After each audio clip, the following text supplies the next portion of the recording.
ابھی گرمی ہوئی نا، بہت سے لوگوں کو دانے نکلے اور بہت باریک باریک دانے نکلے. سب کو اس چیز کا احساس ہے. ان دانوں نے کتنی تکلیف دی. اب کوئی کہے یار اتنا جدید زمانہ ہے، اتنا ترقی یافتہ دور ہے، اس دور کے اندر تو گرمی دانے نہیں نکلنے چاہیے، اس کا تصور کیسے ہے؟ بولا بھی بچا لو نا اپنے آپ کو تصور. یہ دانے بتاتے ہیں کہ تمہیں پالنے والا تم نہیں ہے.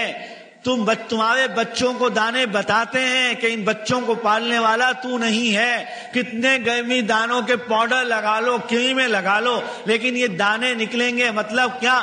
پالنے والا ایک ہے. اور کیا فرمایا رب المشرق والمغرب. وہ صرف تجھے پالنے والا نہیں ہے، مشرق کا پالنے والا بھی، مغرب کا پالنے والا بھی. فاتخذہ وکیلا. اسی کے سامنے سجدہ کر دے اور اسی کو اپنا کارساز بنا لے. یقین کر لے کہ اللہ رب کریم تجھ پر وہ رحمت نازل فرمائیں گے جو تیرے تصور میں بھی نہیں ہو.